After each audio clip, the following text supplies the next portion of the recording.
Welcome to mega 9 TV.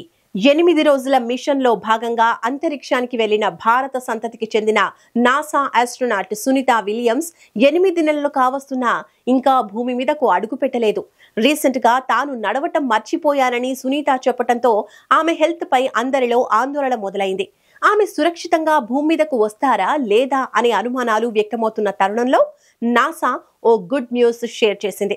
అతి త్వరలో Sunitha Williams నేలపైకి land కాబోతోంది.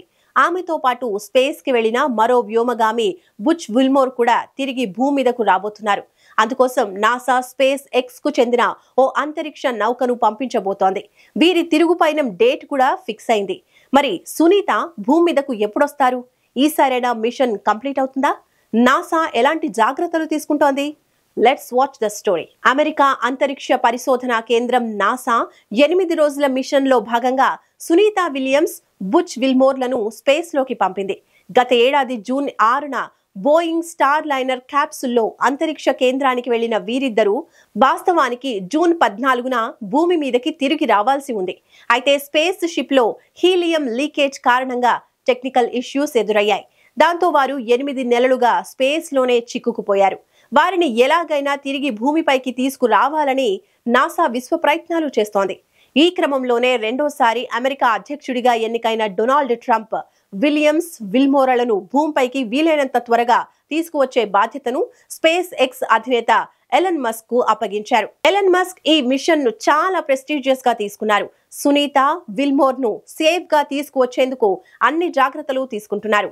ఈ మిషన్ లో భాగంగా వారి కోసం మార్చి 12న స్పేస్ ఎక్స్ కు చెందిన క్రూ 10 అంతరిక్ష నౌకను పంపనున్నారు. నౌకలో కొత్తగా ISS లోకి రానున్న వ్యోమగాములు వీరి బాధ్యతలు తీసుకోనున్నారు. తర్వాత మార్చి 19న ఆ నౌక సునీత, విల్మోర్లతో కలిసి తిరిగి భూమి మీదకి చేరుకుంటుంది. ఈ విషయాన్ని స్పేస్ నుంచి ఇచ్చిన ఇంటర్వ్యూలో సునీత, విల్మోర్ తెలిపారు.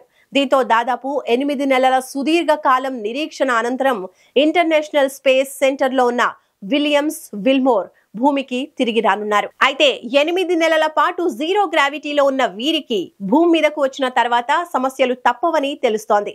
చిన్న పెన్సిల్ లేపినా ఓ డంబుల్ తో వర్కౌట్ చేసినట్టు ఉంటుందట. ఈ విషయాన్ని స్వయంగా ఆస్ట్రోనాట్ విల్మోర్ తెలిపారు.